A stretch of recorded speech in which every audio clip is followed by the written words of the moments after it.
Question number 7 है, कहता है the sum of 3 consecutive positive integers is 315, यानी कि कंसेक्यूटिव का मतलब 3 लगातार, यानी कि 3 कंसेक्यूटिव हो गए 3 लगातार, यानी कि 2 3 4 11 12 13 या 24 25 26 91 92 93 87 88 89, यानी कि जो भी नंबर हमारे पास 3 हो वो कंसेक्यूटिव हो तो उन सब का सम क्या बनता है 315। आगे कहता है फाइंड द नंबर, आगे हिंट भी दे दिया उसने हमें, लेट द फर्स्ट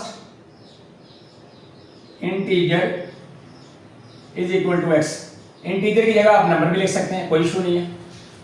और इसी तरह सेकंड क्या होगा, सेकंड नंबर या इंटीजर लफ्ज एक ही आपकी अपनी मर्जी है, तो हम लिख देंगे x प्लस 1, क्योंकि इसमें 1 प्लस करें तो अगला नंबर आ जाएगा ना कंटिन्यू वाला। जैसे हम 1 में प्लस करें तो 2, फिर 2 में आगे 1 प्लस करें तो 3, ऐसे ही होता है। तो इसी तरह थर्ड नंबर, थर्ड इंटीजर क्या होगा x प्लस 2, क्योंकि इसके अंदर 2 जमा करेंगे तो अगला, यानी कि अगर मैं इसकी वैल्यू 1 पुट करूं तो 1 और 1 में पुट करें तो ये 2 हो जाता है, और 1 में 2 पुट करें तो 3 हो जाता है, कंटिन्यू होगी ना सबकी। तो इसी तरह कहता है कि मुझे इंटीजर बता दे, तो अब हम क्या लिखते हैं a t g c according to the given condition. कहता है इन सब को जमा करें तो हमारे पास जो वैल्यू आती है 15 आती है। तो हम क्या लिखते हैं x प्लस 1 यानी कि ये वाली वैल्यू प्लस x प्लस 2 यानी कि ये वाली वैल्यू, दोनों is equal to 315।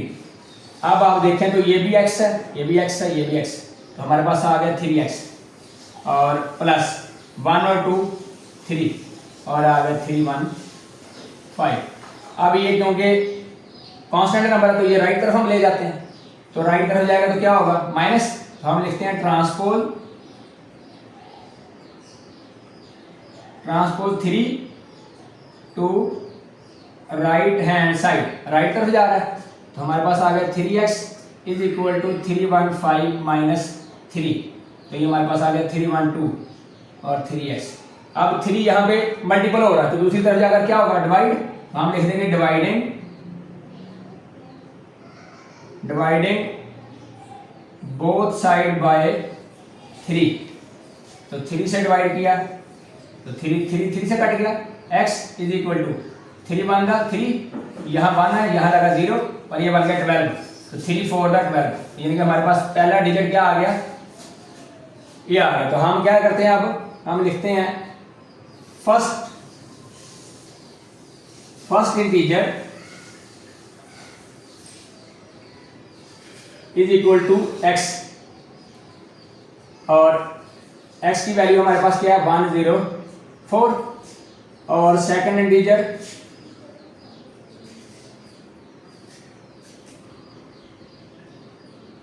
x plus 1 था ना, तो x की जगह वैल्यू पुट की हमने कितनी 104 और प्लस 1, तो हमारे पास क्या आ गया 105। और इसी तरह थर्ड इंटीजर क्या आ गया हमारे पास x प्लस 2 था, तो x की वैल्यू पुट की 104 प्लस 2, हमारे पास आ गया 106, तो वैल्यू कितनी आ गई हमारे पास 104 105 106। ये हमारे इंटीजर हैं 3 जो कंसेक्यूटिव नंबर है। अगर हम इन तीनों को जमा करें तो हमारे पास ये जवाब आता है। अगर आप यहाँ पे भी चेक करना चाहें तो कर सकते हैं, यानी कि 100 है ना, तो 300 बन गया, 6 और 5 11, 11 और 5 4 15, यानी 315 बन गया। और इसी के साथ क्वेश्चन नंबर 7 मुकम्मल। क्वेश्चन नंबर 8 है, क्वेश्चन नंबर 8 में कहता है if 7 times the certain number is subtracted from 630, यानी कि 7 टाइम्स द नंबर, यानी कि 7 दफा उसको मल्टीपल कर दें। मैंने सबसे पहले क्या लिखा लेट द रिक्वायर्ड नंबर, तो अब उसने हम क्या लिखते हैं 7 times the number, 7 times of the number is equal to 7x। यहां तक बात क्लियर होगी। The remainder is 3 times the number, यानी कि कहता है जो रिमाइंडर बचेगा वो इस टाइम का 3 टाइम होगा। तो कहता है जी find the number a t g c, यानी कि according to the given condition क्या है हमारे पास सबसे पहले यानी कि इसको हमने 630 minus 7x is equal to 3 times the number. तो हमारे पास क्या आता है 3 टाइम्स द नंबर, ये वाली हमारे पास कंडीशन आ गई। कहता अगर 630 में से 7 टाइम्स द नंबर को यानी कि इस नंबर का जो 7 दफा इसको मल्टीपल करें तो इसको हम माइनस कर दें 630 में से, तो हमारे पास जो जवाब आता है वो 3 टाइम्स ऑफ द नंबर आता है, यानी कि रिमाइंडर आता है। तो ये यहाँ पे माइनस है तो दूसरी तरफ जाकर क्या होगा, क्योंकि हम उसको लेफ्ट राइट तरफ ले जाते हैं, हमारे पास क्या बन गया जवाब, हम लिखते हैं transpose 7x to right hand side, right hand side पे ले जाते हैं। तो हमारे पास जवाब आ गया 630 is equal to 3x plus 7x, ये आ गया 10x, और यहाँ पे हमारे पास बच गया ये आगे वैल्यू। हम इसको इधर उधर लिख सकते हैं ना, तो हम इसको लिख सकते हैं 10x इज इक्वल टू 630। बात तो कोई इशू तो नहीं ना, इधर उधर लिखने कोई मसला नहीं है। तो अब 10 इधर मल्टीपल हो रहा है तो दूसरी तरफ डिवाइड होगा, तो हम क्या लिखेंगे डिवाइडिंग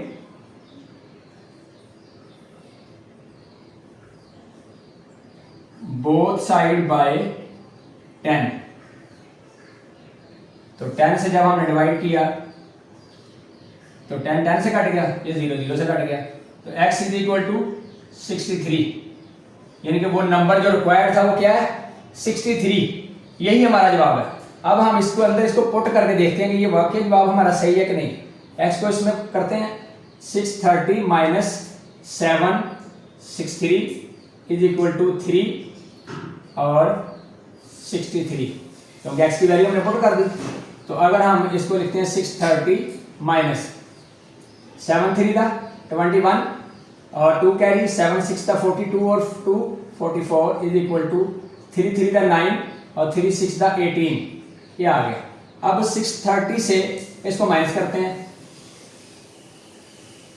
4 4 1, यहाँ बन गया 10 में से 1 माइनस किया तो 9, यहाँ बच गया 2 और इधर से कैरी किया तो बना 12 में से 4 माइनस किया तो 8 और यहाँ बच गया था 5 में से 5 माइनस किया तो 4 माइनस किया तो 1, तो यानी कि 181 और 9 189 is equal to 189।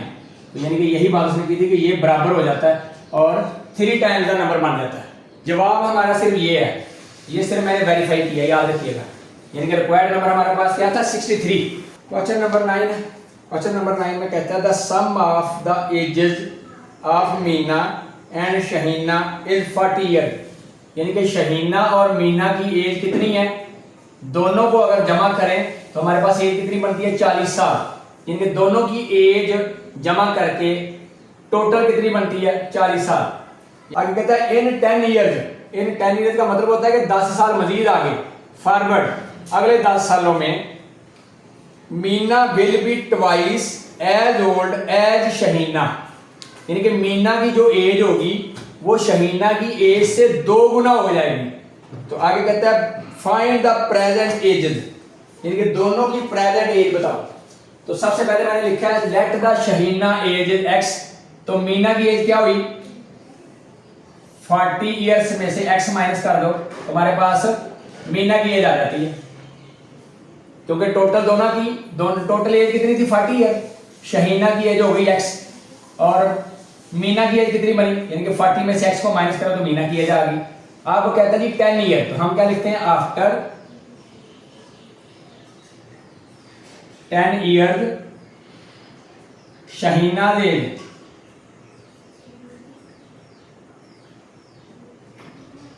Shaheena as, क्योंकि 10 साल इसमें जमा कर देंगे ना हम, और इसी तरह मीना की,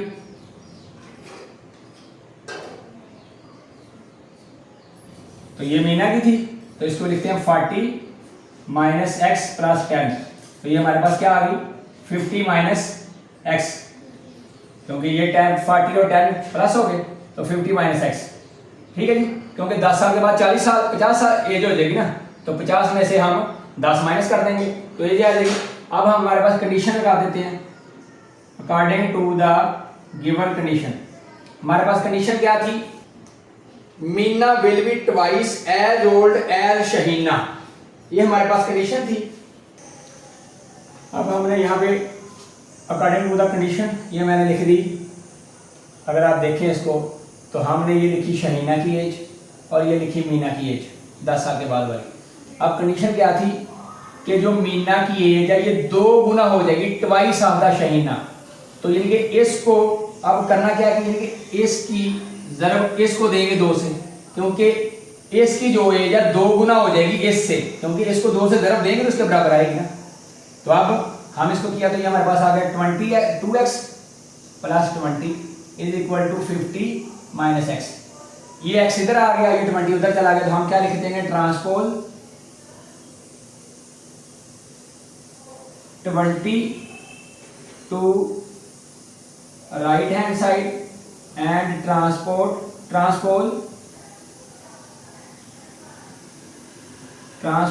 x to left hand side, यानी दोनों ये इधर और ये उधर।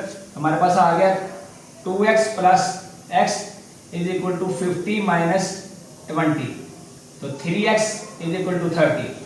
अब ये 3 इधर मल्टीपल हो रहा है तो दूसरी तरफ जाकर क्या होगा डिवाइड।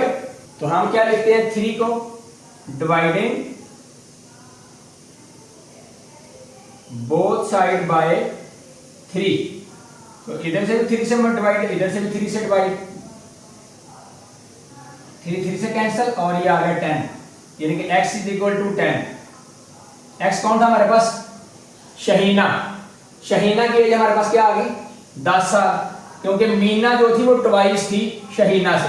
अब हम इस x को पुट कहां पे करते हैं इसमें, क्योंकि हमने प्रेजेंट एज देनी है, तो यहां पे हमने पुट की तो हमारे पास क्या आ गई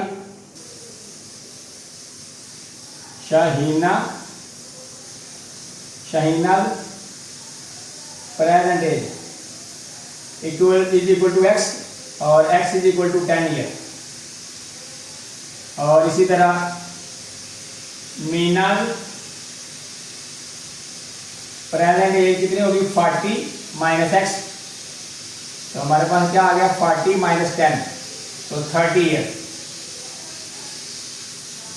और यानी कि शहीना की एज 10 ईयर और मीना की एज 30 ईयर, यही इसका जवाब है। और चलते हैं क्वेश्चन नंबर 10 की तरफ। तो क्वेश्चन नंबर 10 की तरफ चलते हैं। क्वेश्चन नंबर 10 में कहता है 2 कंसेक्यूटिव ऑड इंटीजर, यानी कि 2 लगातार जो नंबर हैं ऑड वाले, यानी कि जैसे 1 3 5 7, यानी कि ऑड नंबर जो कंसेक्यूटिव हैं, इंटीजर का मतलब नंबर। आप ये कंसीडर कर लीजिए are such that 1/3 the smaller one is greater than 1/7 of the larger one by 6, find the number। यहां पे बात अगर देखी जाए तो सबसे पहले मैंने लिखा है late the first odd number लिख लें, इंटीजर लिख लें, वो x है, and let the second odd number या सेकंड इंटीजर जो भी लफ्ज आप लिखना चाहें वो x प्लस 2 है, क्योंकि ये फर्स्ट ऑड नंबर होगा, ये सेकंड नंबर ऑड होगा, क्योंकि 2 प्लस करेंगे हम ऑड नंबर में। हमने उसने कहा जी 1/3 ऑफ द स्मॉलर नंबर, तो हम क्या लिखते हैं 1/3 ऑफ द स्मॉलर इंटीजर। 1/3 मतलब क्या होगा 1/3 बाय ऑफ का मतलब होता है मल्टीपल, तो x आ गया तो हम क्या लिख सकते हैं x बाय 3, ये आ गया हमारे पास स्मॉलर। यानी कि आप ये कह लीजिए कि ये जो फर्स्ट है ये स्मॉलर है और सेकंड वाला जो है ये लार्जर है। तो अब सेम इसी तरह हमने क्या किया कि लार्जर का उसने क्या कहा है, कहते हैं जी the greater 1/7 of the larger number, 1/7 of the larger number कह लें, इंटीजर कह लें, इज इक्वल टू लिखेंगे 1/7 मल्टीपल प्लस 2, यानी कि ये, तो हम इसको लिख सकते हैं x प्लस 2/7, क्योंकि ये ग्रेटर नंबर है ये वाला, तो हमने उसको लिख लिया क्योंकि 1/7 का मतलब x प्लस 2/7। अब according to the given condition, ये हमें गिवन कंडीशन क्या देता है कि ये जो चीजें हैं दोनों चीजें जो उसने दी है स्मॉलर वन और ग्रेटर वन, कहता है जी 1/3 the smaller one is greater than 1/7 of the larger one by 6। तो हम क्या लिखेंगे यहां पर, x/3 is equal to x + 2/7 + 6, क्योंकि बाय 6 उसने यही लिखा है। तो अब इस दोनों को कहता है जमा करें तो ये बड़ा होता है फिर भी। अब हम देखते हैं कैसे। अब दोनों का, क्योंकि ये प्लस माइनस है ना, इसको हम, इसके नीचे 1 है तो इसका मतलब है ये 7 और ये 3, सब का हम होल एलसीएम लेते हैं। तो जब दोनों एक दूसरे के टेबल पे नहीं आते तो एलसीएम क्या होता है कि इस वैल्यू को और इन दोनों वैल्यू को आपस में मल्टीपल कर लें, क्योंकि इस वैल्यू से इसको मल्टीपल करना होता है और इस वैल्यू से इसको मल्टीपल, तो यानी कि इन दोनों को मल्टीपल। तो 7 3 था 21, तो 21 से हम इन सबको मल्टीपल कर लेते हैं सबको। तो अब हम यहीं पे लिख लेते हैं 21 और इधर भी लिख लेते हैं 21 और इधर भी लिख लेते हैं 21। तो हमारे पास वैल्यू क्या आ गई, 3 7 और 7 3, यानी कि 7x आ गया इज इक्वल टू 3x + 6 + 6 1 दा 6 और 6 2 दा 12, यानी कि 126। तो हमारे पास वैल्यू क्या बन गई है, 7x is equal to 3x + 6 और 126 कितने हो गए, 132। इस 3x को हमने लेफ्ट तरफ लेके आना है, तो हम क्या लिखेंगे, ट्रांसपोज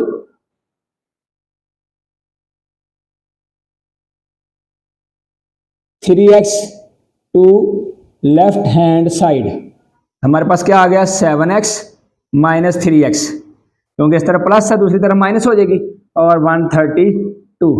तो ये हमारे पास आ गया 4x इज इक्वल टू 132।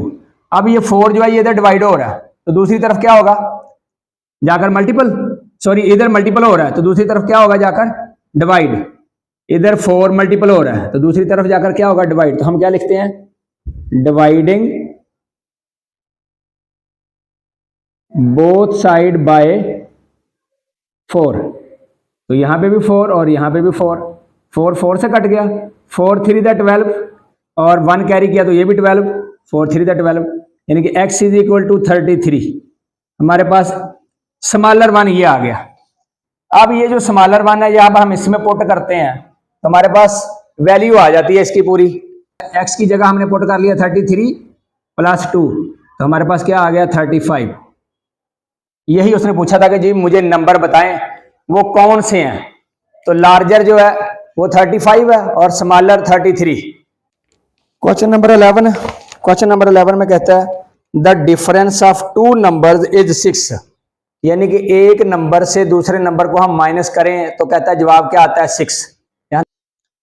अब सबसे पहली यहीं पे बात हम करते हैं लेट द स्मॉलर नंबर, क्योंकि हमें कोई पता नहीं है कि कौन सा नंबर है, तो हम स्मॉलर इसको एग्जैक्ट करते हैं क्योंकि उसने आगे बात स्मॉलर की है। तो हम लिखते हैं let the smaller number is x, तो फिर आगे let the larger number is 6 + x। क्यों, क्योंकि दोनों का जब इसमें से इसको माइनस करें तो 6 आता है, तो अब इसका मतलब कि इन दोनों को जमा करेंगे तो हमारे पास बराबर ये आ जाएगा। कैसे, जैसे ये देखें x ये स्मॉलर नंबर है, दूसरा भी जो स्मॉलर नंबर है, तो ये बराबर क्या आता है, 6 के। तो जब ये उधर जाएगा तो क्या होगा, प्लस हो जाएगा ना, यानी कि x is equal to 6 + x। तो ये बात मैंने पहले लिख दी है, क्योंकि अगर यहां प्लस होता तो फिर ये माइनस होता, क्योंकि दोनों का जब प्लस करते तो हम हमारे पास आता है 6, लेकिन जब हम एक की वैल्यू x करें तो इसका मतलब 6 में से दूसरे की वैल्यू माइनस करें तो हमारे पास जवाब आ जाता है। तो इसी तरह अब क्योंकि ये डिफरेंस था तो ये हमने लिख लिया लार्जर नंबर जो क्या होगा 6 + x, क्योंकि इसमें से इसको माइनस करें तो हमारे पास स्मॉलर नंबर आ जाता है। अगली बात क्या कहता है, आगे कहता है जी 1/3 the larger number is smaller than 2/3 of the smaller number 1/2। तो हम लिखते हैं 2/3, 2/3 ऑफ द स्मॉलर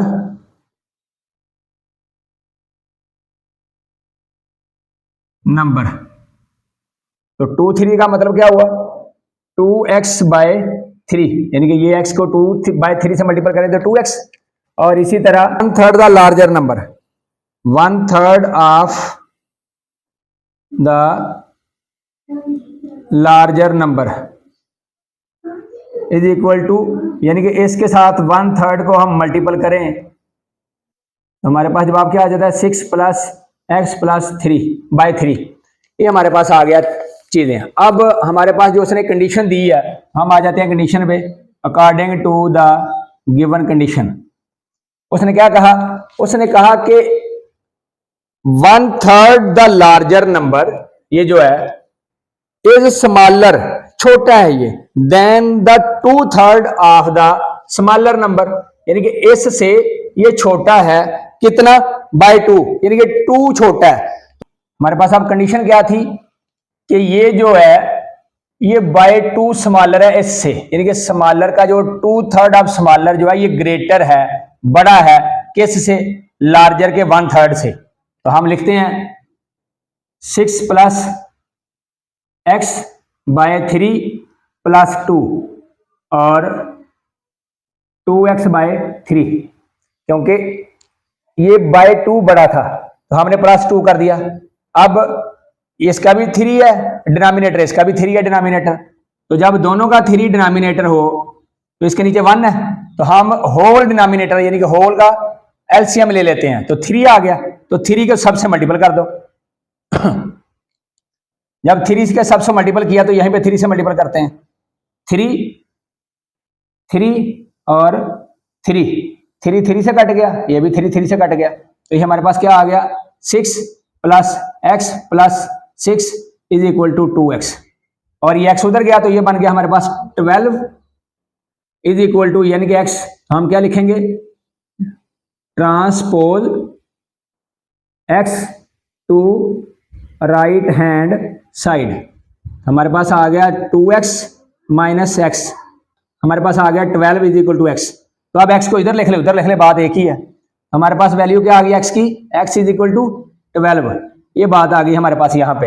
ये हमारे पास है स्मॉलर नंबर। अब हम इसको लिखते हैं smaller number is equal to x is equal to 12, क्योंकि x के बराबर 12 है, और लार्जर नंबर